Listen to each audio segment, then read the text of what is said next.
Frères et sœurs, il y a des nuits inoubliables, des nuits qui détiennent la clé de notre destin. La mienne s'est déroulée à 28, dans une ville oubliée appelée Beledweyne, au cœur de la Somalie. C'est là, au milieu de la peur et du silence des rues, que Dieu a tout changé. Je m'appelle Youssouf Ahmed Hassan, et aujourd'hui je veux vous raconter comment Jésus nous a rejoints, mon jeune frère Abdi et moi, dans un endroit où être chrétien peut coûter la vie. Dès mon plus jeune âge, j'ai grandi baigné dans les prières islamiques. Mon père était un imam respecté, fidèle à sa foi. Après sa mort, ma mère a pris en charge l'ordre au sein de notre foyer, avec une foi inébranlable. Notre famille était réputée dans la communauté, et on attendait de nous que nous suivions leur. Je travaillais comme mécanicien dans un simple atelier près du marché. Mon frère, qui avait encore 19 ans, étudiait dans une école coranique, mémorisait des versets qu'il répétait sans jamais pouvoir en demander la raison. Mais en moi, quelque chose a commencé à changer. Les prières quotidiennes, qui m'avaient autrefois apporté un certain réconfort, ont commencé à me sembler vides. Je répétais les mots, mais mon cœur était loin. Et ce que je voyais en ville, les exécutions publiques, les châtiments brutaux infligés à ceux qui pensaient différemment, m'a fait me demander, un Dieu juste pouvait-il vouloir cela? Ces questions grandissaient silencieusement. J'avais peur de parler, peur d'être traité d'hérétique, ou pire. Mais Abdi, il était toujours plus curieux, plus audacieux aussi. Et c'est lui qui, un soir, est arrivé dans ma chambre, les yeux écarquillés et une vieille radio cachée sous sa cape. « Youssouf, tu dois entendre ça », murmura-t-il en verrouillant la porte. Nous nous sommes blottis sous une épaisse couverture, craignant d'être entendus. La radio grésillait plus qu'elle ne parlait, mais au milieu des parasites, une voix s'est fait entendre. Ce n'était pas comme les imams des mosquées. Ce n'était ni un appel à la guerre, ni un sermon sur la punition. Elle était douce, constante, d'une paix qui transperçait le cœur. Frères et sœurs qui écoutent dans l'obscurité. Aujourd'hui, je veux parler d'un Dieu qui ne veut pas de votre, mais désire votre cœur. Cela m'a brisé. C'était comme si quelqu'un avait enfin exprimé tout ce que je ressentais. Nous étions là, dans le noir, à écouter cet homme parler de Jésus. Un Jésus qui pardonne, qui meurt à la place des pécheurs, même de ceux qui le rejettent. Tout était si différent, et pourtant si juste, si vivant. Les jours suivants, nous écoutions cette radio en secret dès que possible. Plus nous l'écoutions, plus nous comprenions que nous étions face à un choix qui allait tout changer. Nous avons donc commencé à prier, non plus tournés vers la mer, mais les yeux fermés et le cœur ouvert, parlant à Jésus. Pour la première fois, j'ai senti que Dieu m'écoute. Mais la vérité ne reste pas cachée bien longtemps. Un jour, nous avons été découverts. Ils nous ont exfiltrés de chez nous comme des criminels. Accusés d'apostasie, nous avons été jugés, et la sentence a été rapide, l'exécution publique. Ce matin-là, ligoté et placé devant une foule qui nous connaissait depuis l'enfance, je pensais que ce serait la fin pour moi. Mais c'est alors que Dieu nous a montré qu'il ne nous avait pas abandonnés. Au moment où le bourreau leva son arme, un grand bruit résonna dans. Un groupe rival attaqua la milice qui nous gardait. La confusion était telle que personne ne savait qui était l'ennemi. Au milieu du chaos, nous avons réussi à nous échapper grâce à l'aide d'un homme que nous croyons encore aujourd'hui avoir été envoyé par Dieu. Aujourd'hui, nous sommes en vie pour raconter cette histoire. Nous vivons loin de chez nous, mais le cœur rempli de cette même paix que nous avons entendue ce soir-là à la radio. Nous suivons Jésus là où le prix est lourd, mais le connaître est infiniment précieux. Si je suis ici pour vous parler, c'est parce que je veux que vous sachiez, où que vous soyez, aussi sombre que soit votre monde, Dieu peut vous trouver, car c'est ce qu'il a fait pour moi. Il m'a trouvé en Somalie, entouré de peur, et m'a montré que son amour transcende les frontières. Un Dieu qui a envoyé son Fils, non pas pour condamner le monde, mais pour le sauver. Ces mots ont résonné comme un coup de tonnerre. Je n'avais jamais entendu personne parler d'eux ainsi. C'était une émission chrétienne, diffusée depuis un lieu secret et clandestin. Si on nous surprenait à écouter, nous n'aurions même pas le temps de nous expliquer. Ce serait la prison, la torture, peut-être la mort. Mais malgré la peur qui planait, c'était comme si quelque chose de bien plus fort nous maintenait. Chaque phrase de cette voix à la radio semblait répondre à des questions que je portais en moi depuis l'adolescence, mais que je n'avais jamais eu le courage d'exprimer à voix haute. L'émission a duré environ 20 minutes, et même après la fin, avec de nouveau des parasites dans la radio, quelque chose en nous s'était réveillé, et il n'y avait plus de retour possible à la normale. À partir de ce soir-là, c'est devenu notre routine secrète. Chaque soir, cachés comme des fugitifs chez nous, Abdi et moi nous sommes branchés sur cette fréquence. À chaque émission, l'image de Jésus devenait plus claire, plus vive, plus réelle. Ce n'était pas le prophète Issa du Coran que nous connaissions, celui dont la mission était importante mais limitée. C'était quelque chose de plus grand. C'était le Fils de Dieu, le Christ qui guérissait, qui pardonnait les péchés avec autorité, qui affrontait les chefs religieux hypocrites et accueillait les rejetés. Nous avons entendu parler de la croix, du carnage, de la résurrection. Et nous avons entendu d'autres voix, celles de Somaliens comme nous, racontant comment Jésus les avait trouvés et les avait transformés. Une de ces nuits marqua notre tournant décisif. Le message parlait du sacrifice du Christ, d'un amour si grand qu'il a affronté la croix pour nous donner la vie. À la fin, je me tournai vers Abdi. Il pleurait déjà. Des larmes coulaient lentement sur son visage. Et, d'une voix étranglée, il dit Frère, je crois que tout cela est vrai, que Jésus est celui qu'il prétend être. Le silence qui suivit fut pesant. Cette phrase, prononcée à voix haute, franchissait une ligne sans retour. Et au fond de moi, je le savais déjà, je ne pouvais plus le nier. Moi aussi, Abdi, pour répondre, je le crois aussi. Jésus est le chemin, la vérité, la vie. C'est là, sous une vieille couverture, avec une radio clandestine posée par terre, que nous avons dit notre première prière au nom de Jésus. Nous ne connaissions pas les mots justes, les versets, et n'avions pas mémorisé les prières. Mais, le cœur brisé et sincère, nous lui avons parlé. Nous avons demandé pardon. Nous avons demandé une vie nouvelle. Nous lui avons demandé de nous faire siens. Et quelque chose de surnaturel se produisit. Il n'y avait aucune lumière dans le ciel, aucun ange visible, mais la pièce semblait différente, plus lumineuse, plus vive. C'était comme si une présence, invisible, mais réelle, nous avait accueillis là, à cet endroit précis. Pour la première fois, nous avons ressenti l'amour de, non pas un Dieu lointain et colérique, mais un Père qui nous connaît, nous voit, nous cherche. Mais la joie de cette rencontre fut bientôt éclipsée par une dure réalité. En Somalie, suivre Jésus, c'est signer son propre arrêt de mort. Nous sommes devenus des chrétiens clandestins, vivant dans l'un des pays les plus dangereux au monde pour les croyants. Les jours suivants, nous avons continué comme si de rien n'était. Nous continuions d'aller à la mosquée, récitant des versets du Coran, faisant semblant d'être les mêmes qu'avant. Le vendredi, nous participions aux prières publiques, toujours le regard alerte et le cœur partagé entre la peur et la foi. À l'extérieur, nous étions de fervents musulmans. À l'intérieur, nous étions des enfants pardonnés, sauvés par la grâce. Vivre une double vie a commencé à nous ronger de l'un. Abdi et moi marchions comme des gens en équilibre sur une corde raide au-dessus d'une falaise. Le moindre faux pas, une phrase mal prononcée, un regard insistant, un verset mal récité, pouvait nous précipiter vers la mort. Chaque matin, l'appel du muezzin résonnait à Beledwen, perçant le silence de cette mélodie qui, pendant tant d'années, avait semblé faire partie intégrante de notre foi. Mais maintenant, ça faisait mal. Cela me serrait la poitrine, comme si on se souvenait d'un amour qui n'est plus le même. Malgré tout, nous nous sommes levés. Nous avons fait nos ablutions rituelles, les mains gelées et le cœur lourd. Sous l'œil attentif de notre mère, nous sommes allés à la mosquée comme toujours. De l'extérieur, je restais Youssouf Ahmed Hassan, le mécanicien digne de confiance, fils d'un imam respecté, un homme que tout le monde croyait inébranlable dans sa foi islamique. Pendant la journée, je réparais des moteurs, riais avec les clients et discutais politique au marché. Personne n'imaginait que, derrière ce sourire serein, battait le cœur d'un homme déjà touché par le Christ. Abdi souffrait encore davantage. À l'école coranique, ses professeurs le félicitaient pour sa mémoire impeccable et son dévouement à la récitation des versets du Coran. Ils ignoraient que chaque soir, il mémorisait d'autres mots, des mots qui transformaient son âme. Les évangiles de Jésus, les lettres de Paul, les psaumes de David. C'était pour nous une véritable nourriture. Mais cette duplicité était un terrible fardeau. Je me souviens qu'une nuit, en revenant d'une réunion clandestine, il m'a dit « J'ai l'impression de vivre à deux. Je ne sais pas combien de temps je pourrais continuer à mentir. » J'ai posé ma main sur son épaule. Même à son jeune âge, Abdi portait déjà un poids que beaucoup d'hommes ne connaîtraient jamais. J'ai répondu avec la seule certitude que nous avions. Dieu connaît ton cœur. Il sait où nous sommes et ce à quoi nous sommes condamnés. Aussi douloureuse que cette vie divisée ait été, elle nous a permis quelque chose de précieux. Le temps de grandir dans la foi et de découvrir que nous n'étions pas seuls. C'est par la radio, cette vieille compagne des nuits clandestines, que nous avons entendu parler pour la première fois d'un réseau secret de chrétiens. Parfois, le présentateur laissait des messages codés à la fin de l'émission. Quelque chose comme « Si vous avez besoin de tissus bleus d'Éthiopie, cherchez-les près du vieux pont ». Pour un auditeur ordinaire, cela ressemblait à une publicité. Mais pour ceux qui avaient une oreille attentive et un cœur affamé, c'était un appel divin. Le cœur battant, je me dirigeais vers la boutique. Une petite porte était entr'ouverte dans la ruelle. Une odeur de poussière et de vieux tissus flottait dans l'air. Le propriétaire, un homme d'âge mûr à la barbe soignée et au regard attentif, m'observait en silence. J'ai fait semblant de regarder quelques articles, mais au bon moment, j'ai murmuré « Je recherche les tissus bleus d'Éthiopie ». Me fixa intensément. Quelques secondes, qui me semblèrent des heures, passèrent avant qu'il hoche la tête d'un geste presque invisible. Revenez après la tombée par la porte de... Ce soir-là, Abdi et moi sommes rentrés comme prêts. L'homme qui s'est présenté comme Rachid nous a conduits à travers des ruelles sombres et des rues étroites jusqu'à une maison simple à la périphérie du marché.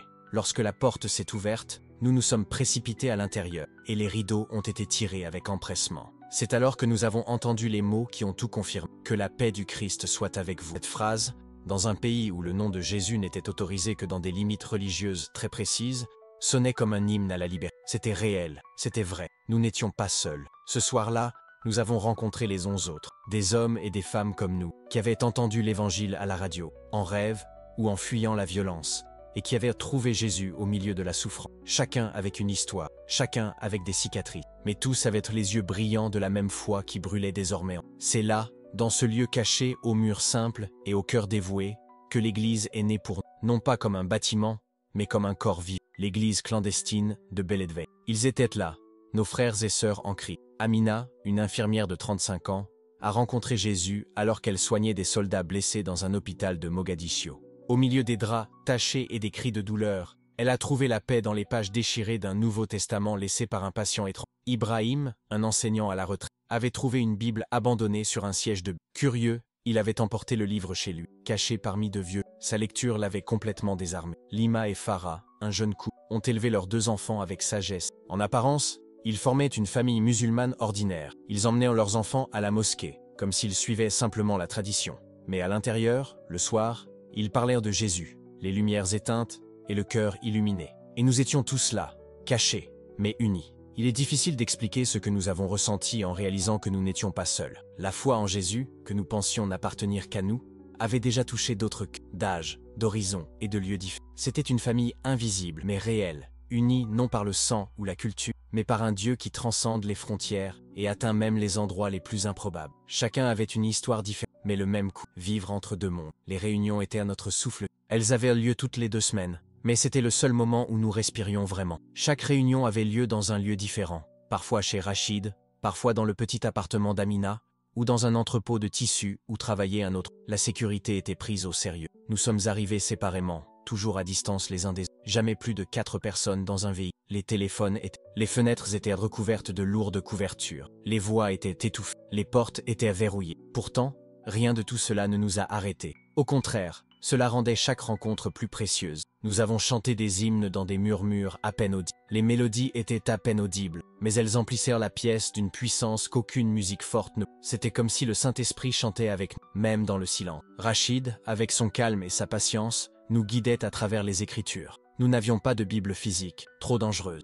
Nous utilisions donc des fichiers cachés sur nos téléphones, des applications déguisées en dictionnaire ou en traducteur, contenant la parole entière. La technologie, dans ce cas précis, est devenue notre allié, et chaque verset lu dans la pénombre de l'écran semblait rayonner encore plus fort en nous. C'est avec Rachid que nous avons entendu, peut-être pour la première fois clairement, ce que signifie la grâce. Il a expliqué fermement, mais pas durement. Dans l'islam, on essaie toujours d'en faire assez. On a toujours peur de ne pas être accepté. En Christ, nous savons que nous sommes déjà acceptés, non pas à cause de ce que nous faisons, mais à cause de ce qu'il a déjà fait. Cela a éveillé quelque chose en moi. C'était si simple et pourtant si profond. Le sacrifice de Jésus était suffisant. Sa grâce était totale. Il n'y avait plus de peur, seulement la foi. Abdi, à l'esprit vif et à l'âme assoiffée, absorbait tout avec une passion contagieuse. Bientôt, il récitait des passages entiers des lettres de Paul, notamment Romains et Éphésiens. Lorsqu'il lisait les paroles de Jésus dans Jean, son visage semblait illuminer la pièce. Non pas à la lumière de son téléphone portable, mais à cause de la flamme qui brûlait déjà en lui. Et ainsi, au milieu de la peur et de la surveillance, notre petite communauté s'est agrandie, pas en grand nombre, mais en profondeur, dans la foi, dans l'amour. Chaque rassemblement nous a rappelé que le Christ était parmi nous, même lorsque le monde entier semblait. La foi est contagieuse, et même dans l'ombre, elle se propage. Amina a finalement amené sa cousine, Sra, après avoir commencé à s'interroger sur la transformation évidente qu'elle observait dans sa vie. Ibrahim, quant à lui, a renoué avec un ancien élève, aujourd'hui adulte, qui cherchait des réponses depuis des années. Leurs conversations ont commencé prudemment, mais sont rapidement devenues profondes, comme s'ils savaient à tous deux qu'ils allaient franchir une frontière invisible. En décembre 2016, notre petite cellule comptait 18 personnes. C'était un chiffre réjouissant, mais aussi risqué. Nous étions trop nombreux pour nous rassembler en toute sécurité, sans éveiller les soupçons. Nous avons donc pris une décision difficile, mais nécessaire, diviser le groupe. Rachid dirigerait un groupe, Ibrahim le. Abdi et moi sommes restés avec Rachid, ainsi que 6 autres frères et sœurs en Christ. Nos rencontres sont devenues encore plus intimes et plus intenses.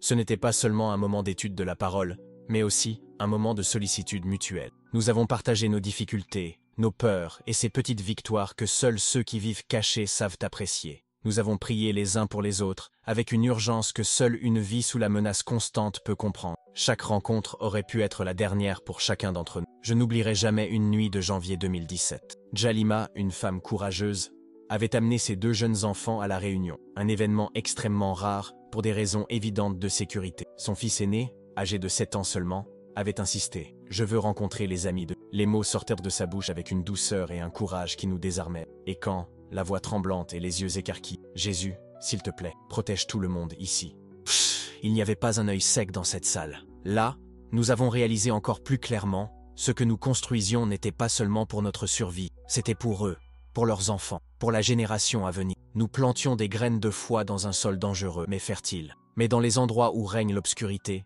la paix ne dure jamais long. Les nuages ont commencé à s'amonceler en février. Rachid est arrivé à l'une des réunions, l'air sombre et visiblement inquiet. Il a raconté que des rumeurs circulaient selon lesquelles les milices intensifiaient leur surveillance, notamment à Mogadiscio. 2 hommes avaient été exécutés publiquement, accusés d'avoir distribué des Bibles. Leurs corps avaient été exposés à la vue de tous pendant des jours, tel un avertissement inquiétant. « L'ennemi chasse », dit Rachid d'une voix grave. « Nous devons être encore plus prudents. » Nous avons commencé à prendre des mesures encore plus extrêmes. Les réunions ont été espacées, désormais toutes les 3 semaines seulement. Le nombre de participants a été réduit au minimum. Nous avons créé des codes d'urgence, des phrases courantes qui, utilisées dans la conversation courante, signifiant que quelqu'un avait été compromis. Si nous entendions ces mots, nous savions qu'il était temps de disparaître. Chaque réunion était chargée de tension. Mais en même temps, nos prières devenaient plus ferventes. Nous avons commencé à citer le psaume 91 avant chaque réunion, presque comme une armure spirituelle. 1000 peuvent tomber à ton côté et 10 000 à ta droite, mais ils ne t'atteindront pas. Et pendant un temps, il semblait que nous étions, en effet, cachés dans la paume de la main. Mais les regards étaient braqués sur nous. Les oreilles étaient attentives et voisins méfiants. Nous ignorions que quelqu'un avait déjà commencé à rassembler les pièces du puzzle. Et dans une culture où la loyauté religieuse se mêle à la loyauté communautaire, une simple rumeur pouvait suffire à déclencher les feux de la persécution. La trahison est venue de là où on s'y attendait d'un visage familier. Californie. C'était mon ami d'enfance. Nous avons grandi en courant dans les rues poussiéreuses de Bel Edward. Nous jouions au foot pieds nus. Nous allions à la mosquée ensemble. Nos parents étaient des amis proches. À la mort de mon père, Khalif a été l'un des premiers à me serrer dans ses bras, les yeux pleins de larmes. À cause de tout cela, il était peut-être la dernière personne que j'aurais soupçonnée. Et c'est peut-être pour ça qu'il était le choix parfait pour nous. Depuis des mois, Khalif observait. Il ne disait pas un mot. Il ne posait aucune question. Mais ses yeux étaient, nous observant, nous étudiant. Il remarquait nos sorties nocturnes irrégulières, la façon dont Abdi et moi évitions certaines discussions religieuses qui nous avaient autrefois passionnés, la nouvelle lueur dans nos yeux, la paix qui nous habitait malgré les difficultés du quotidien. Pour ceux qui ont grandi avec nous, les signes m'étaient là. Peut-être que seuls ceux qui nous connaissaient si bien pouvaient les remarquer. Et Khalif, lui, l'a fait. Je n'aime pas penser qu'il ait agi par cru. Je préfère croire que, dans son esprit, il accomplissait simplement un devoir religieux, protéger la communauté de l'apostasie, défendre ce qu'il croyait être la... Mais cette conviction aveugle a fini par nous placer au cœur d'un cauchemar. La nuit du 28 mars 2017 a commencé comme toutes les autres. Nous étions chez Rachid, blottis dans la petite pièce qui était devenue, au fil du temps, notre 8. Rideau épais tiré, téléphone éteint. La faible lumière d'une lampe cachée derrière une étagère. L'air était étouffant et humide, comme toujours à l'approche de la saison des pluies. Ce soir-là, Rachid parlait du pardon. Il a évoqué la parabole du fils prodigue, et sa voix douce semblait porter tout le poids et la beauté de l'Évangile. Il a dit « Dieu ne nous attend pas avec des reproches. Il nous attend avec joie, les bras ouverts. Il court à notre rencontre, même lorsque nous sommes encore loin. » Ces mots, si pleins d'espoir, résonnait encore lorsque le bruit des pneus qui s'arrêtaient à l'extérieur coupa l'instant comme une lame tranchante. Le temps s'est figé. Nous nous sommes regardés. Personne n'avait besoin de dire quoi que ce soit. Nous savions. Rachid s'est empressé d'éteindre l'unique lumière de la pièce, nous plongeant dans le noir complet. Nous n'entendions que notre respiration, rapide et saccadée, et les bruits extérieurs de plus en plus forts. Des cris en arabe et en somalie, le cliquetis métallique des fusils qu'on arme, des pas lourds qui approchaient. « Sortez maintenant ou nous défonçons la porte !» cria une voix ferme et menaçante. « Nous savons ce que vous êtes, des apostates !» À l'intérieur de la pièce, personne ne bouge. Je ne vis le visage de Rachid qu'à travers la fine lumière qui filtrait à travers un rideau. Son regard était calme, mais fixe. Il n'était pas surpris. C'était comme s'il avait toujours su que ce jour viendrait. « Restez calme », murmura. « Laisse-moi parler. N'avoue rien. » Il marcha lentement vers la porte et l'ouvrit sans se presser. Et puis l'enfer s'est déchaîné. 6 hommes armés ont brutalement envahi la maison. Ils portèrent des vêtements sombres et le visage couvert d'un foulard. Seuls leurs yeux étaient visibles. Des yeux emplis de haine, d'une certitude fanatique et du plaisir de la violence. Ils nous ont plaqués au sol à grands coups. J'ai senti le canon froid d'un fusil appuyé contre. Une lourde botte s'est abattue sur mon. J'étais immobilisé. Mes bras étaient tirés dans mon et attachés avec des cordes si serrées que j'ai senti ma peau se déchirer. La douleur était vive, mais la panique est... « Je suis !» J'ai crié, essayant de voir mon frère. « Je suis là !» J'ai entendu sa voix tremblante, venant de quelque part à proximité. Je ne pouvais pas le voir, mais le simple fait d'entendre sa voix m'a donné la force de ne pas m'effondrer sur le champ. Tout s'est passé en quelques secondes, mais cela a semblé durer une éternité. On nous a traînés hors de la maison, un par un, comme des condamnés à mort. Nos voisins étaient déjà rassemblés dans... Des visages que nous connaissions depuis l'enfance nous observaient avec un regard dur et accusateur. Aucun d'eux ne bougeait, personne ne disait rien. Nous étions seuls, ou du moins, c'est ce qu'il semblait. Ils ont fouillé nos vêtements comme s'ils cherchaient une explication à notre trahison. Ils ont fouillé nos poches, nos sacs et nos téléphones portables, et c'est là que tout est devenu clair. L'un d'eux a saisi le téléphone de Rachid, l'a déverrouillé d'un geste brusque, et a trouvé l'application Bible cachée parmi d'autres icônes. Il l'a brandie comme un trophée. « Regardez ça !» crièrent-ils moqués. « Le livre des hérétiques !» La confirmation fut un choc. Quelqu'un nous avait trahis.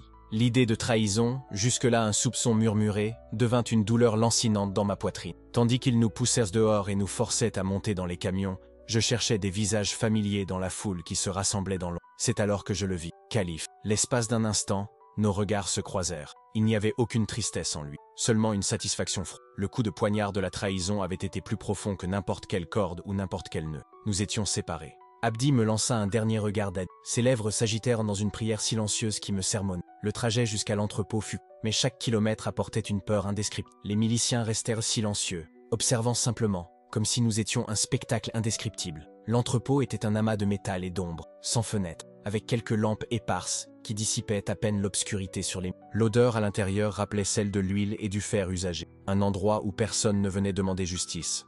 Nous étions contraints de nous agenouiller en rang, les mains liées, nos corps tremblants intérieurement plus qu'extérieurement. J'ai vu Rachid, le front fendu, du sang séché dans les cheveux, signe d'un passage à tabac. Amina, l'infirmière, tentait de retenir ses larmes, mais sa posture était celle de quelqu'un qui refuse de s'incliner devant la honte. Abdi était plus loin, murmurant des prières les yeux fermés, comme s'il parlait à un invisible. Le chef entra ensuite, un homme grand, à la barbe teinte, avec le regard dur de celui qui juge le monde d'en haut. Sa voix emplissait la pièce métallique. « Apostates !» commença-t-il d'un ton indiscutable. « Vous avez profané notre communauté avec des croyances étrangères. La loi est claire. » Il marchait parmi nous, évaluant, s'arrêtant de temps en temps pour regarder quelqu'un droit dans les yeux, comme pour soupçonner chaque âme. Puis, il nous offrit une issue qui impliquait l'humiliation, mais qui nous ouvrait la voie de la vie. Renoncez publiquement. Dites que Mahomet est un prophète et qu'il n'y a de Dieu qu'Allah. Faites cela, et vous vivrez. Refusez, et vous serez purs. La proposition nous a semblé un gouffre de honte. Certains ont baissé la tête, les yeux cherchant une issue de secours qui n'existait pas. Je me souvenais des réunions, des voix basses chantant des hymnes, des mains jointes en prière. Je me souvenais du garçon de 7 ans demandant protection. Le prix à payer pour nier quelque chose qui avait déjà changé nos vies était trop élevé. Quand l'ordre de déclarer est arrivé, j'ai senti tout mon corps se raidir. Ce n'était pas seulement la peur de mourir, c'était le poids du déni de celui qui nous avait trouvés dans l'obscurité. J'ai vu des gens céder, certains par désespoir, d'autres peut-être désireux de vivre et de se battre plus tard. Mais quand mon nom a été appelé, quelque chose dans ma poitrine a répondu avant mon esprit. Je ne nie pas Jésus. Ma voix était basse mais ferme. À côté de moi, Abdi répéta les mêmes mots. Un silence pesant s'installa une seconde, puis des cris et des menaces. Ils resserrèrent les liens, nous poussant hors de l'entrepôt, comme pour nous conduire à une sentence déjà prononcée. Ils nous ont traînés à travers la ville jusqu'à une place où avaient lieu les exécutions. Un lieu conçu pour que chacun puisse voir et apprendre ce qui arrive à ceux qu'ils accusent de trahir la communauté. Il y avait plus de monde que je ne l'avais imaginé, des visages familiers parmi la foule, nous regardant maintenant avec pitié, colère ou curiosité. Le soleil commençait déjà à se coucher, et la place prit cette lueur rougeâtre qui rend tout plus définitif. Nous étions attachés à des poteaux, prêts à une mort publique. Le chef, debout sur une estrade improvisée, justifiait ses actes par des paroles crues. Il comptait faire de notre mort un exemple. Je ressentais le poids de cette réalité. L'air semblait plus lourd. Mes prières n'étaient plus que des murmures. Mais quelque part en moi, un calme régnait, non pas né de mon propre courage, mais d'une présence invisible qui me tenait là. Alors que le bourreau levait son arme pour exécuter la sentence, un événement qu'aucun homme sur cette place n'aurait pu expliquer par la seule force humaine se produit. Un vent, pas un vent ordinaire qui va et vient, souffla sur la place avec une intensité qui fit flotter les drapeaux et vaciller. Un bruit, comme autant de voix, emplit l'air pendant un instant qui sembla interminable. Les gens commencèrent à reculer, se bousculant, comme poussés par des mains invisibles. Le bourreau, jusque-là certain de sa victoire, hésita. Son regard, autrefois déterminé, trahissait la confiance. À cet instant précis, un événement que les témoins ultérieurs n'ont pu décrire clairement s'est produit. Une lumière, non pas celle d'une torche ou du soleil, mais une lumière qui semblait venir du ciel, a enveloppé les lampadaires pendant un bref instant. Elle n'était pas aveuglante, juste assez vive pour que tout le monde... Dans la confusion, certains miliciens ont lâché leurs armes. d'autres ont pris la fuite. La foule qui, quelques minutes auparavant, réclamait justice, s'est alors enfuie, stupéfaite, comme si quelque chose de sacré avait perturbé le cours. Quand la poussière retomba et que le vent tomba, nous étions toujours là, vivants. Les cordes qui nous retenaient étaient lâches, comme si quelqu'un les avait dénouées. Abdi me fixait, ses larmes coulant à flot. Rachid murmura quelque chose que je n'entendis pas bien, mais je distinguais son visage. Un mélange d'incrédulité et de louange. Des gens peu versés dans la foi parlèrent ensuite d'une manifestation sans explication humaine. Beaucoup jurèrent de ne plus jamais retomber dans ce genre de vie. Nous aussi, nous sommes repartis transformés. Ce n'était pas seulement une fuite physique, c'était un signe clair que le Dieu qui nous avait appelés était avec nous, et que personne, aussi puissant soit-il, ne pouvait l'arrêter. La nouvelle s'est répandue comme une traînée de poudre. Quelque chose d'inexplicable s'était produit sur cette place. Et même ceux qui avaient fui s'avèrent qu'ils ne pourraient jamais cacher complètement ce qu'ils... Dans les jours qui suivirent, nous apprîmes que certains miliciens avaient été anéantis par la suspicion et tandis que d'autres s'étaient dispersés. Cependant, nous ne pouvions rester. La ville était devenue trop dangereuse. La trahison de calife et la violence qui faillit nous coûter la vie nous forcèrent à partir, non sans emporter avec nous la conviction d'avoir été préservés pour quelque chose. Aujourd'hui, en racontant cela, je ne veux pas que cela ressemble à une histoire de pouvoir ou de chance humaine. Je veux que vous sachiez.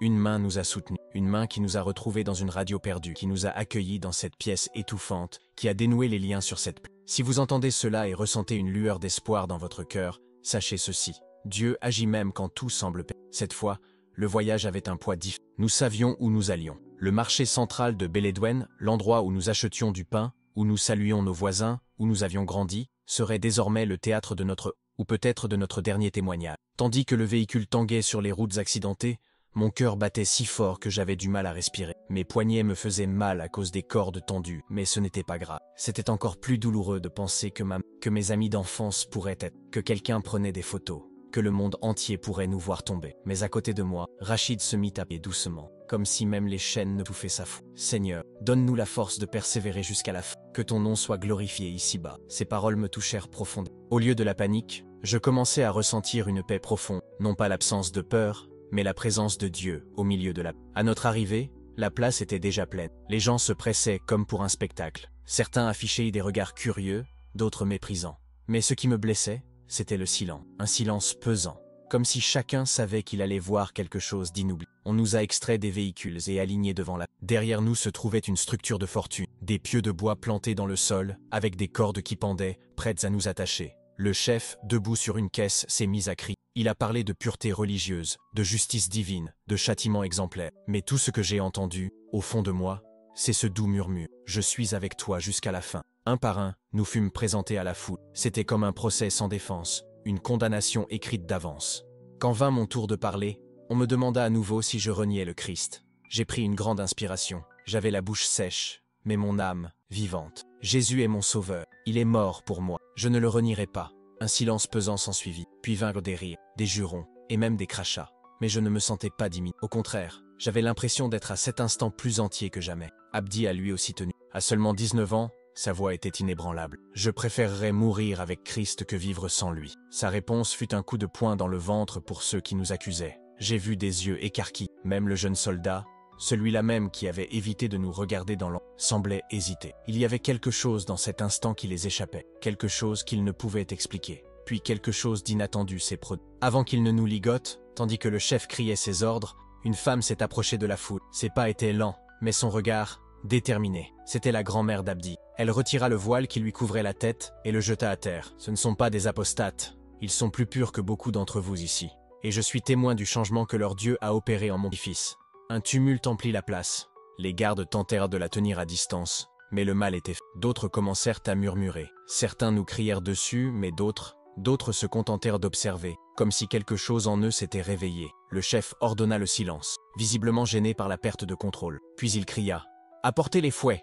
Mais alors que les soldats approchaient, plus confus que déterminés, l'un d'eux, le plus jeune, s'arrêta net. Il me regarda, puis Abdi, puis jeta son fouet. Il s'éloigna en silence. Cela suffisait à faire hésiter les autres. La foule, jusque-là immobile, commença à s'agiter. Certains crièrent « Laissez-les partir !» D'autres restèrent silencieux, mais leur regard en disait long. La peur avait disparu ce matin. Le chef de la milice tenta de poursuivre son chemin, mais son autorité s'effrit. Il donna l'ordre de nous ramener, mais les soldats eux-mêmes étaient désemparés. Au milieu de la confusion, L'un des gardes les plus âgés s'approcha de Rachid sans un mot. Il coupa la corde de ses poignets, puis la mienne. Il fit de même avec les autres. Puis, il dit « Allez, maintenant !» Avant que la situation ne change à nouveau, nous avons couru. Nos pieds martelèrent le sol brûlant, mais nos cœurs brûlaient d'autres choses. Non pas la peur, mais une liberté qu'aucun homme armé ne peut donner ou en... Cette matinée ne s'est pas terminée par une exécution. Elle s'est terminée par un miracle. Et j'ai compris que même si nous étions morts, cela en aurait valu la peine. Mais Dieu voulait autre chose. Non pas parce que nous le méritions, mais parce qu'il avait encore des projets.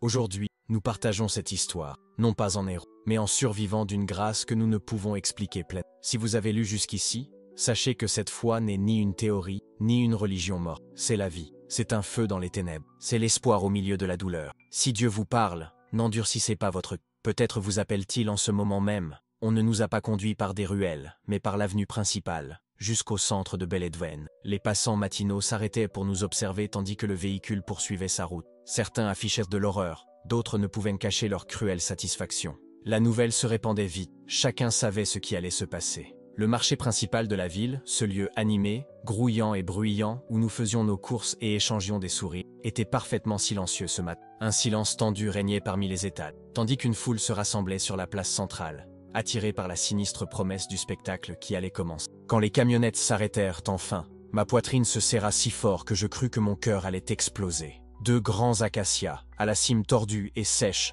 avaient été choisis pour ce qui nous attendait. Des pieux étaient déjà plantés dans le sol autour d'eux, prêts à nous piéger comme des animaux. Nous avons été brutalement poussés dehors. La foule, forte de plus de 200 personnes et en pleine croissance, s'est mise à proférer des insultes haineuses, des injures et des menaces. Certains crachaient dans notre direction, d'autres brandissèrent des pierres, attendant le signal pour les jeter. « Apostates !» ai-je entendu. « Traîtres à l'islam ! Qu'Allah vous maudisse à jamais !» J'ai cherché Abdi au milieu du groupe. On le poussait en avant, ligoté et tendu, mais son regard a croisé le mien. Nos regards se sont croisés avec une force qu'aucune corde ne pouvait briser. Il n'y avait pas besoin de parler. J'ai senti dans son silence ce qu'il ne pouvait dire à voix haute. « Je t'aime. Quoi qu'il arrive, nous serons ensemble de l'autre côté. » Les miliciens ont commencé à nous séparer, attribuant à chacun un arbre ou un pieu. Abdi et moi avons été assignés aux acacias, distants d'une vingtaine de mètres. Rachid et Amina ont été attachés à des pieux. Les 4 autres frères ont également reçu leur place, tous attachés de la même manière. J'étais attaché à l'arbre avec d'épaisses cordes qui s'enfoncèrent dans ma peau,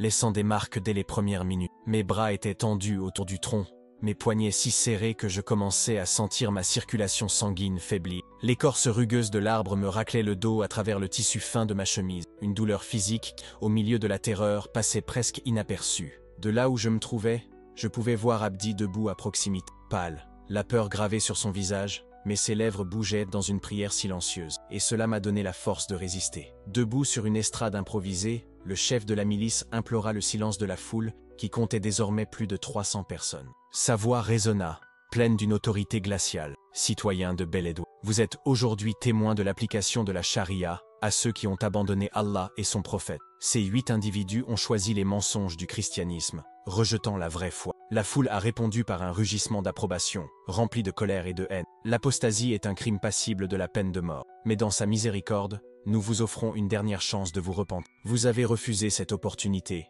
vous recevrez donc le châtiment que vous... Il s'arrêta dramatiquement, regardant chacun de nous, à la recherche du moindre signe de faiblesse. Cependant, la voie du repentir est encore ouverte. Quiconque renonce publiquement à l'apostasie, déclare qu'il n'y a d'autre Dieu qu'Allah et que Mahomet est son messager, sera pardonné. Ses yeux parcoururent la foule, à la recherche de quelqu'un qui céderait. Si vous avez déjà vécu des moments où votre foi a été mise à l'épreuve, où la peur a tenté de vous faire taire, ou où le poids des circonstances vous a presque fait douter, sachez ceci, vous n'êtes pas seul. Laissez votre requête de prière, car nous avons tous besoin de frères et sœurs pour intercéder pour nous. Je sais ce que c'est que de sentir le monde entier vous pousser à renier le nom de Jésus, et pourtant, de choisir de rester ferme. J'ai regardé Rachid. Du sang coulait d'une coupure sur son visage, mais son regard était fixe. Il secoua lentement la tête, niant la réalité. Amina, les larmes aux yeux, fit de même. Ibrahim ferma les yeux, serein, comme s'il voyait déjà le ciel. Et puis j'ai vu Abdi, mon jeune frère. Ses lèvres remuèrent silencieusement, mais je compris parfaitement. Je ne renierai pas Jésus. À cet instant, un sentiment puissant m'a... C'était de la fierté, certes, mais mêlée à quelque chose de plus profond. Une joie inexplicable de voir l'Esprit de Dieu soutenir chacun de nous. L'espace d'un instant, la peur a semblé s'apaiser. Le chef de la milice attendit. Le silence qui s'installa était si épais qu'il semblait étouffé. Lorsqu'il comprit que personne ne céderait, Il fit un bref signe de la main. Qu'il en soit ainsi. Préparez vos armes. 6 hommes s'avancèrent et se postèrent à quelques mètres de nous. Le bruit strident des armes qu'on chargeait résonna sur la place, tel le glas d'une cloche funèbre. Mon cœur s'emballa. Je savais. C'était mes dernières secondes. Je fermais les yeux et tentais de prier, mais je ne trouvais pas de mots. Seule la promesse du Christ me vint à l'esprit. Celui qui perd sa vie à cause de moi la retrouvera. Préparez-vous, cria le chef. J'ai ouvert les yeux. Je voulais affronter la mort de front. J'ai vu Abdi faire de même, et pendant un bref instant, le temps a semblé s'arrêter. Nos regards se sont croisés. Je savais ce qu'il pensait. On se retrouve bientôt, de l'autre côté. Voyons. Les fusils se levèrent, pointés droit sur nos poitrines. Le silence était absolu. Même le vent ne souffla pas. Même les enfants qui avaient crié auparavant observaient maintenant, stupéfaits, comme si l'air lui-même s'était arrêté pour nous observer. Et puis, c'est arrivé. Le ciel, d'un bleu intense quelques secondes auparavant, changea soudain. Ce n'était pas un lent assombrissement des nuages, mais un voile soudain qui s'abattit sur la ville. Le soleil disparut derrière un rideau gris sombre, et un vent froid balaya la place. Des murmures emplirent la foule. Les soldats hésitaient, levant les yeux. Le chef leva les yeux, perplexe. Le premier grêlon s'abattit sur le toit d'une cabane avec un bruit métallique qui fit sursauter tout le monde. Puis un autre, et encore un autre. En quelques secondes, ce qui n'était qu'un ciel nuageux se transforma en une violente grêle, d'une ampleur inédite. D'énormes blocs de glace tombèrent du ciel, s'abattant sur les toits, les tentes et les habitants. Le bruit était assourdissant. La foule fut prise de panique. Des cris de terreur remplacèrent les cris de haine. Hommes, femmes et enfants coururent dans toutes les directions, cherchant un abri. Les miliciens s'enfuirent également, laissant tomber leurs armes. Le chef cria des ordres qui se perdirent dans le chaos, jusqu'à ce qu'ils se mettent à coups. Et nous, les 8 attachés ensemble, sommes restés là, exposés et sans défense, mais intacts. La grêle tombait violemment autour de nous, mais pas sur nous. Autour de nous, le sol était recouvert de glace. Au-dessus de nos têtes, c'était comme si une barrière invisible nous entourait, un dôme protecteur érigé par la main de... Le bruit était assourdissant, mais dans ce petit espace de paix, j'ai ressenti quelque chose que je n'oublierai jamais, la certitude absolue que le Seigneur était là, avec nous, accomplissant sa promesse. Pas un seul cheveu ne tomberait sans sa permission. J'ai regardé Abdi, et j'ai vu son regard fixé sur moi, ses yeux écarquillés, emplis de stupeur et d'incrédulité. Des larmes coulaient silencieusement sur son visage, non pas de peur, mais d'une joie profonde mêlée d'une incrédulité presque enfantine. « Dieu nous protège !» a-t-il crié, luttant presque pour se faire entendre par-dessus le rugissement de la tempête. La grêle ne cessait pas. Pendant 10 à 15 minutes, le ciel s'est écroulé sous une pluie de grêlons glacés, une situation si étrange pour le climat chaud de la Somalie que personne ne pouvait la comprendre. Lorsqu'elle s'est enfin calmée, un silence pesant et respectueux s'est installé sur toute la place. Les gens ont commencé à sortir lentement de leurs cachettes, regardant autour d'eux, comme s'ils se réveillèrent d'un cauchemar. Le choc était palpable. Le paysage avait changé. Le sol était recouvert d'une épaisse couche de grêle blanche, du jamais vu pour un tel endroit sous un soleil de tentes écrasées, toits crevés, poteaux abattus. Les dégâts étaient visibles partout. Mais soudain, quelque chose d'impossible attira mon attention. Autour de nous, dans ce cercle parfait d'environ 3 mètres de rayon, le sol restait sec. Pas un seul grêlon n'avait osé s'y écraser. C'était comme si une main invisible avait tracé une ligne que la tempête ne pouvait franchir. J'entendis des murmures se propager dans la foule. « Vous avez vu ça? La grêle ne les a pas touchés. » Certains disaient que c'était un signe d'Allah. D'autres, peut-être, que c'était la protection de leur... Le chef de la milice, quant à lui, fut le premier à sortir de son abri. Son visage était ensanglanté par la grêle, son expression mêlant étrangement fureur et quelque chose que je ne lui avais jamais vu auparavant, le doute. Il s'approcha lentement de notre cercle, ses pas crissant sur la glace au sol, jusqu'à ce qu'il s'immobilise au bord de la barrière invisible. Il essaya de traverser, mais quelque chose semblait le retenir. « Ça ne change rien », dit-il d'une voix qui avait perdu sa fermeté d'antan. C'était juste une tempête bizarre, un phénomène naturel. « Grêle en plein été à Beledweyne !» cria quelqu'un dans la foule, incrédule. Une autre voix intervint. « Et eux, pas une égratignure !» Le murmure de la foule s'intensifia, mais il n'était plus empreint de haine. Le doute, la confusion, et même une pointe de peur régnait. C'est alors qu'un homme émergea de la foule, un homme d'âge moyen vêtu d'un simple costume de marchand. Son visage me semblait familier, peut-être celui d'un habitué du marché. Il marcha droit vers nous, ignorant les faibles protestations du chef de la milice. « Allons-y », dit-il d'une voix claire et ferme, pleine d'autorité naturelle. Le chef le regarda, incrédule. « Qui es-tu pour donner des ordres ici ?»« Je suis Omar, marchand de tissus », répondit l'homme fermement, sans hésitation. Puis il dit quelque chose qui fit bondir mon... « Et moi aussi. Je suis un disciple de... » Un silence s'abattit sur la foule, suivi d'un halètement collectif. Voilà un homme qui venait de révéler publiquement sa foi chrétienne, conscient des risques que cela implique. Si vous avez déjà ressenti le poids de défendre votre foi au milieu de la peur et de la persécution, partagez ce témoignage. Omar poursuivit, la voix plus ferme, pleine de conviction. J'ai passé des années parmi vous, à cacher ma véritable identité par peur des conséquences. Mais aujourd'hui, voyant ce que Dieu a fait, je ne peux plus me... Il se tourna vers la foule, élevant la voix pour que tous l'entendent. Vous ne voyez pas? C'est Dieu lui-même qui est intervenu. Il a envoyé cette tempête infernale pour montrer sa puissance et protéger ses hommes et ses femmes. Vous ne pouvez pas le nier. C'est de la sorcellerie, a crié quelqu'un. Non, répondit Omar avec passion. C'est la même puissance qui a séparé la... fait taire les lions et ressuscité. C'est la puissance du Dieu vivant, le Père de Jésus-Christ. Le chef de la milice tenta d'avancer pour arrêter Omar, mais d'autres hommes dans la foule formèrent rapidement un cercle protecteur autour. Quelque chose avait changé. Le miracle avait éveillé le doute, même dans les cœurs les plus endurcis. « Libérez-les !» ordonna Omar avec audace. « Ou admettez que vous craignez le Dieu qui vous protège. » Le chef de la milice se trouvait dans une situation impossible. S'ils procédaient à l'exécution après tout ce dont ils avaient été témoins, ils risquaient de provoquer la colère de ce Dieu puissant. Mais s'il les libérait, il perdrait son pouvoir et savourait. Il chercha le soutien de ses hommes, mais même eux étaient incertains, tiraillés entre le devoir et la peur du surnaturel. D'un geste de mépris, il cracha par terre et ordonna « Prenez-les, mais ne les relâchez pas. Remettez-les aux autorités supérieures. Qu'elles décident du sort de ces sorciers. » Ce n'était pas la liberté totale que nous espérions, mais sur le moment, c'était suffisant.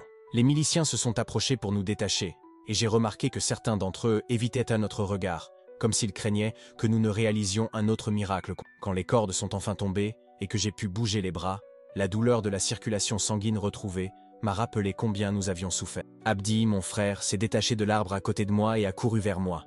Nous nous sommes serrés fort dans les bras, tremblants.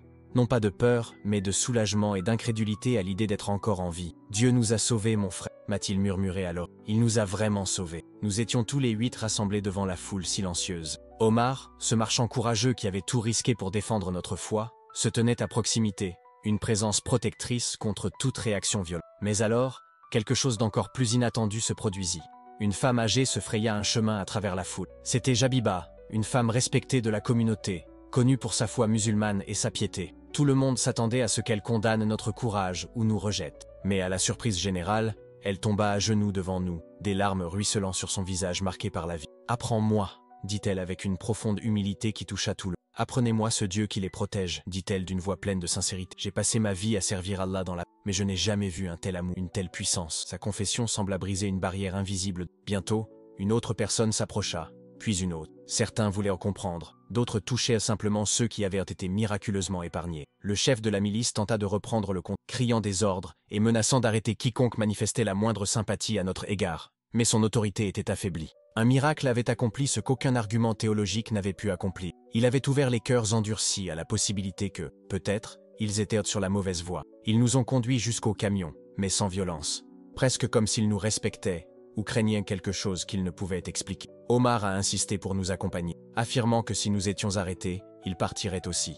D'autres commerçants et membres de la communauté l'ont rejoint, formant un cortège improvisé qui a suivi les véhicules jusqu'à la caserne.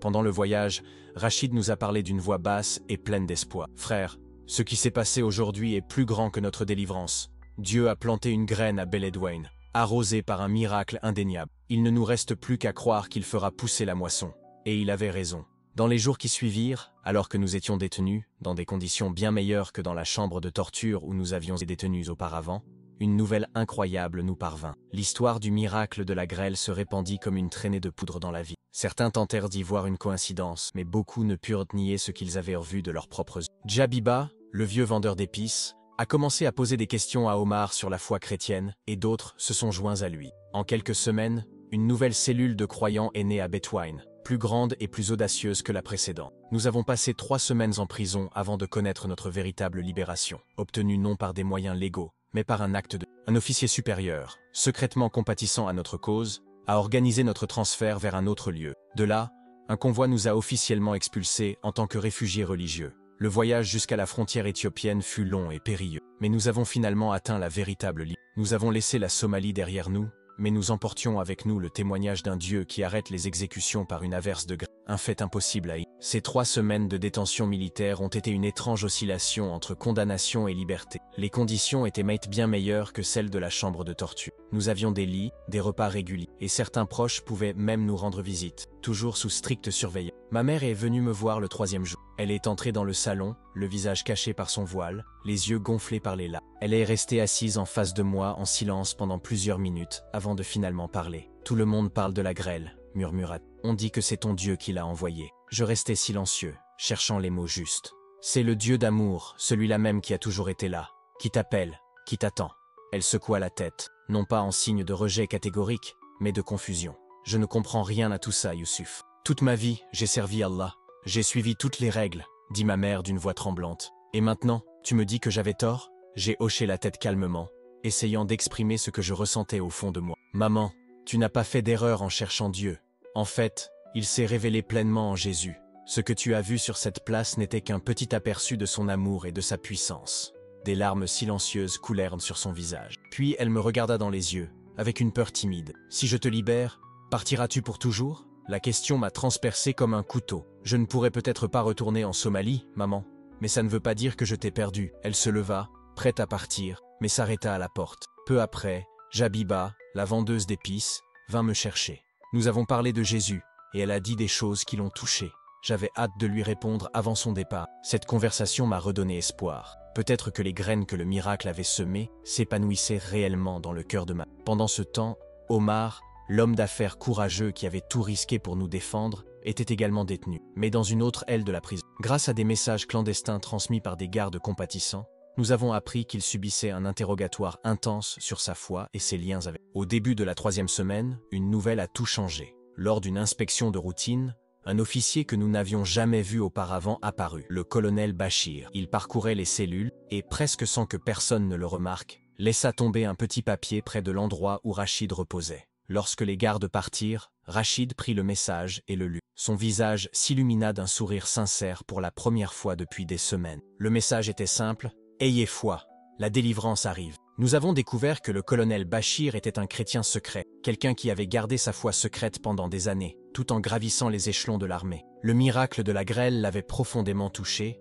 et il avait décidé d'agir. Au cours des jours suivants, il élabora minutieusement un plan. Nous serions officiellement transférés vers un centre de Mogadiscio pour une enquête plus approfondie. Mais en chemin, un convoi que le colonel Bachir avait alerté par le biais de contacts internationaux allait nous intercepter avec des documents nous identifiant comme réfugiés religieux nécessitant une protection urgente. C'était un pari risqué. Si quelque chose tournait mal, le colonel serait accusé de trahison et nous subirions probablement un sort pire. Mais c'était notre seule véritable chance de nous enfuir. Le jour du transfert, le ciel s'est couvert, un phénomène rare en Somalie. Nous avons été embarqués dans 2 camions militaires, escortés chacun par 4 gardes armés. Le colonel Bachir a personnellement supervisé le départ et, à l'abri des regards, a fait un geste discret, désignant la croix qu'il portait sur sa poitrine. Le voyage jusqu'à Mogadiscio prenait normalement 6 heures sur les routes accidentées de Somalie. Mais 2 heures plus tard, le convoi s'engaga sur une route secondaire. Les gardes, tendus, manipulèrent leurs armes. « Pourquoi changeons-nous notre itinéraire ?» a demandé l'un d'eux au chauffeur. Ordre du colonel. Des rapports font état d'activités insurgées sur la route principale. Nous savions que ce n'était pas vrai, mais cela semblait plausible. La Somalie était ravagée par les attaques de groupes insurgés et l'excuse fonctionnait. Après plus d'une demi-heure de route sur des routes de plus en plus isolées, les camions se sont finalement arrêtés dans une clairière entourée d'acacias et, au loin, nous avons aperçu d'autres véhicules, des fourgonnettes blanches arborant le logo bleu des Nations Unies. C'est alors que les gardes ont commencé à s'impatienter, sentant que quelque chose n'allait pas dans le sens du protocole. Avant qu'ils puissent véritablement protester, notre chauffeur, un autre chrétien déguisé, coupa le moteur et sortit rapidement du camion. D'un ton calme, il dit aux gardes désorientés et irrités: « Excusez-moi mes frères, mais ces hommes et ces femmes ont rendez-vous avec la liberté. Des représentants de l'ONU sont arrivés, munis de documents officiels et accompagnés de représentants légaux, d'agents de protection des réfugiés et d'observateurs des droits de l'homme. Tout avait été méticuleusement préparé pour paraître légitime et incontestable. Face à l'autorité internationale et à une paperasse impeccable, les gardes n'ont eu d'autre choix que d'accepter. Ils ont tenté de résister, ont lancé des appels téléphoniques désespérés et proféré des menaces, mais en vain. En moins d'1 heure, nous étions 8, les membres initiaux de notre cellule, ainsi que l'homme d'affaires Omar, et avons été officiellement transférés en détention en tant que réfugiés religieux, reconnus comme fuyant les persécutions. En montant dans le véhicule et en regardant derrière moi pour la dernière fois, j'ai vu la Somalie s'étendre devant moi, la terre où je suis né, où j'ai grandi, la terre de mes ancêtres. C'était un endroit que j'aimais, mais que je ne pouvais plus considérer comme mon foyer. Abdi s'assit à côté de moi et me serra la main. « Tu crois qu'on se remettra un jour ensemble ?» Je l'ai regardé et j'ai répondu sincèrement « Je ne sais pas, mon frère. Mais où que nous allions, nous portons avec nous le témoignage de ce que Dieu a fait pour nous. Et ce témoignage a le pouvoir de transformer les nations. » Le train se dirigeait vers la frontière éthiopienne, un voyage de 12 heures à travers un territoire dangereux. À chaque poste de contrôle, nous retenions notre souffle, craignant qu'on nous ordonne de nous arrêter. Mais les documents internationaux que nous transportions nous ouvraient les portes et nous protégeaient. Finalement, nous avons franchi la frontière juste avant l'aube. Lorsque les roues ont touché le sol éthiopien, un soupir de soulagement a envahi notre groupe. Nous étions libres, vraiment libres. Nous avons été emmenés dans un camp de réfugiés près de la ville frontalière de Dolo-Odo.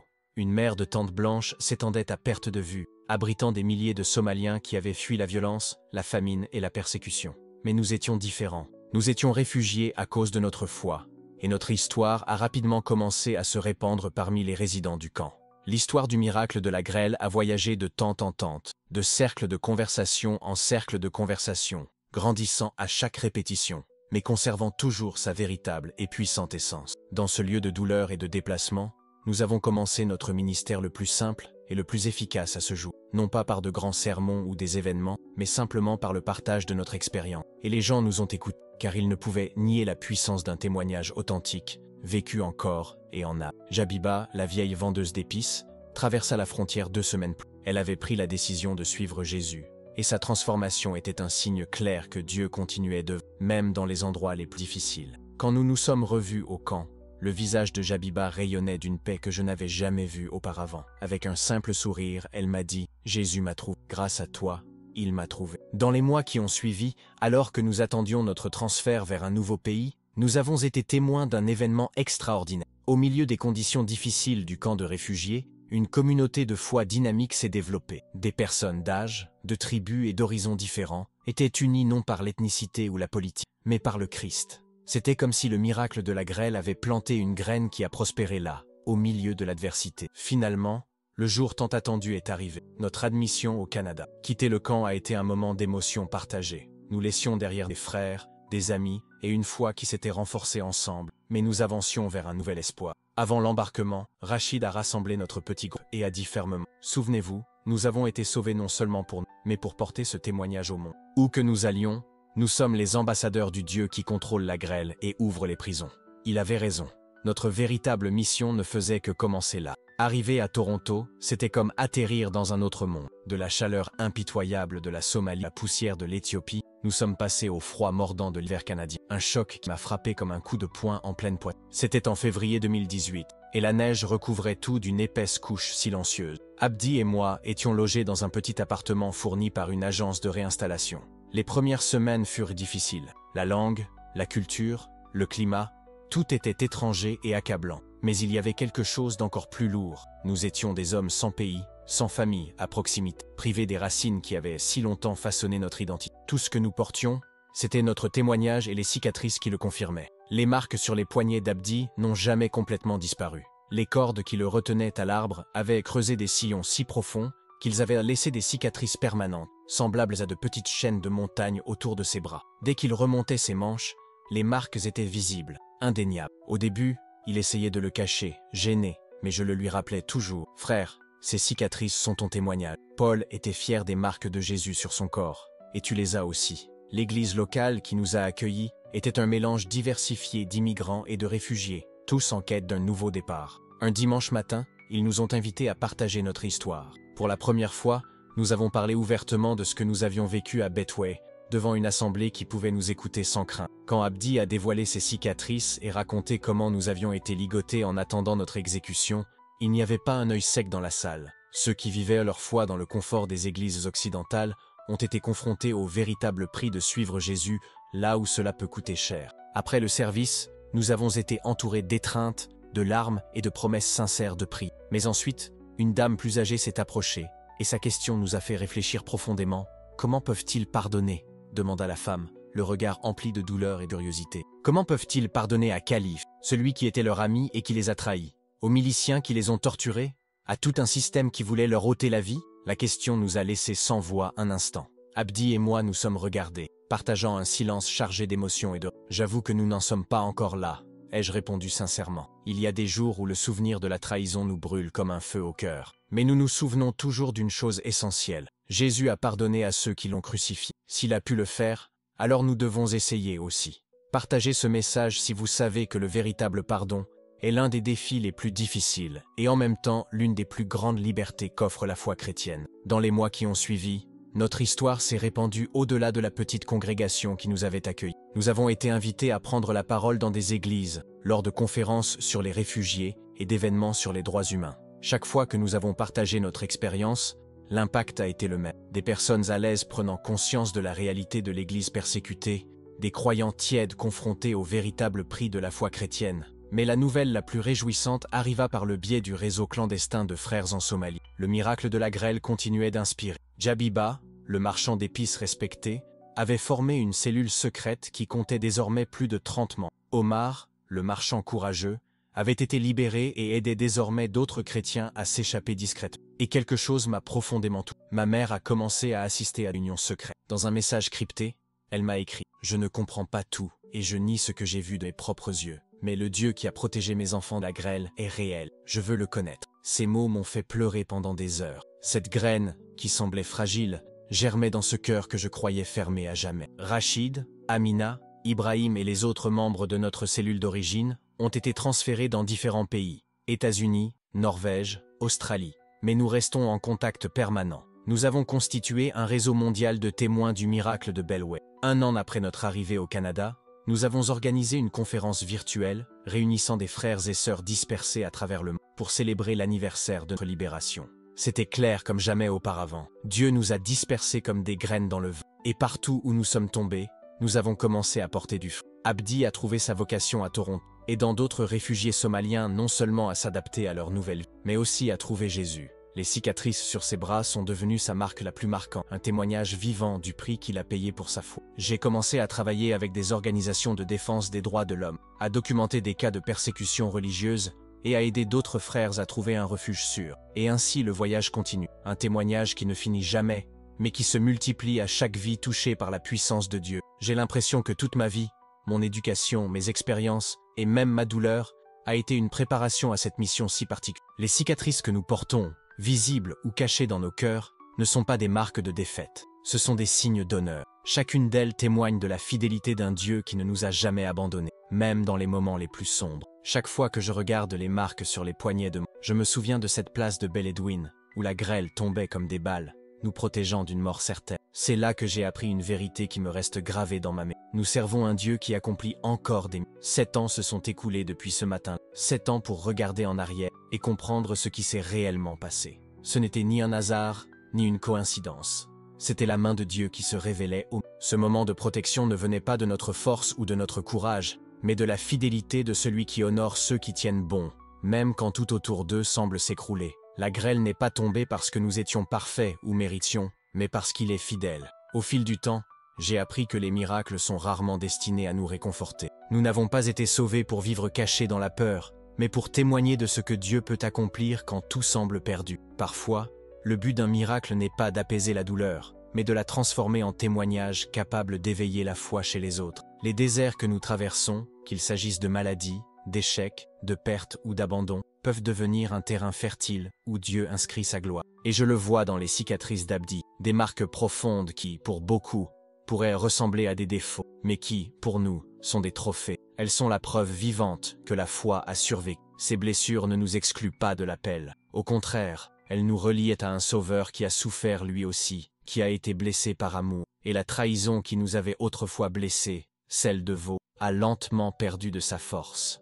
J'ai compris que même les douleurs les plus amères ont un but. Sans Judas, il n'y aurait pas de croix. Sans la croix, il n'y aurait pas de résurrection. Dieu transforme ce qui semblait être une fin en un nouveau commencement. Et si une chose m'est apparue clairement au cours de ce voyage, c'est que nul n'est hors de portée de la... J'ai vu ma mère, élevée dans un islam strict, commencer à chercher Jésus, les larmes aux yeux. J'ai vu Raviba, la vendeuse d'épices, s'abandonner au Seigneur après avoir été témoin du miracle. J'ai même vu ce jeune garde, qui nous observait autrefois avec crainte, tout laisser derrière lui et trouver la foi dans une église de refuge. Quand je pense à ces gens, Je sais qu'il n'y a pas de cœur si endurci que Dieu ne puisse le toucher. Car si j'ai appris une chose de cette tempête de grêle, c'est que la puissance de Dieu ne dépend pas de l'endroit où l'on se trouve, mais de notre volonté de croire, même quand tout semble perdu. Écoutez ma voix de l'autre côté de la tempête, et croyez-moi, il y a de l'espoir même dans les moments les plus sombres. Dieu demeure le même hier, aujourd'hui et à jamais. Lui qui a arrêté la grêle en Somalie peut certainement apaiser les tempêtes auxquelles vous faites face aujourd'hui. Le même Dieu qui a protégé 8 vies condamnées peut protéger la vôtre, même lorsque tout semble désespéré. Si ce témoignage vous a touché, je vous invite à vous joindre à cette chaîne de prière. Indiquez votre ville et votre pays dans les commentaires, afin que nous sachions que des frères et sœurs du monde entier intercèdent pour. Quand je regarde en arrière, je ne vois pas que douleur et souffrance. Je vois la main souveraine de Dieu tisser une tapisserie glorieuse à partir des fils les plus sombres de ma vie. Je vois un but là où auparavant il n'y avait que souffrance.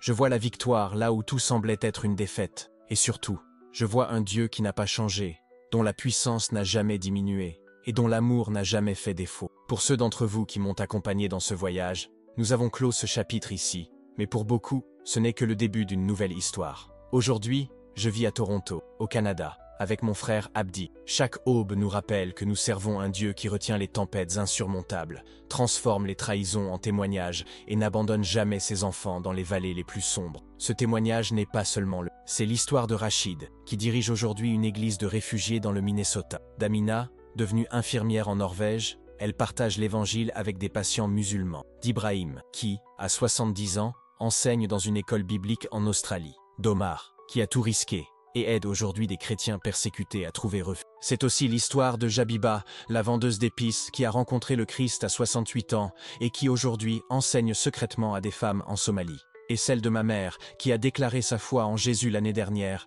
et prie chaque jour pour le salut de sa patrie. Mais surtout, c'est l'histoire d'un Dieu qui continue à faire des miracles même au XXIe siècle. Maintenant, je veux vous parler directement. Vous ne serez peut-être jamais exécuté ni attaché à un arbre en vous attendant au pied. Mais nous avons tous notre propre Belledwin Square. Ce moment où nous devons choisir entre la fidélité au Christ et le confort du. Écoutez attentivement. Le même Dieu qui a salué la Somalie est à vos côtés maintenant. Sa puissance n'a pas diminué. Son amour demeure inébranlable. Sa fidélité est éternelle. Père céleste, au nom puissant de Jésus-Christ, je présente devant toi chaque personne qui a entendu cette histoire. Tu connais leurs luttes invisibles, leurs peurs secrètes, leurs combats silencieux. Pour ceux qui sont prisonniers de leur propre carré d'exécution, confrontés à l'impossible, manifeste ton brise les chaînes, arrête les bourreaux, convertis les ennemis en alliés. Au nom de Jésus qui a apaisé les tempêtes, ressuscité les morts et continue de transformer des vies, je crie Amen. Partagez ce témoignage avec quelqu'un qui a besoin de se rappeler que Dieu est toujours aux commandes. Exprimez votre gratitude dans les commentaires pour ce qu'il a déjà accompli dans votre et priez avec nous pour l'Église persécutée. Ici à Toronto, avec les cicatrices de Belledwin Square encore visibles mais sans plus de douleur, je vous laisse cette bénédiction. Que le Dieu qui retient la grêle, qui ouvre les prisons et transforme les cœurs, vous garde, vous fortifie et vous utilise grandement pour sa gloire.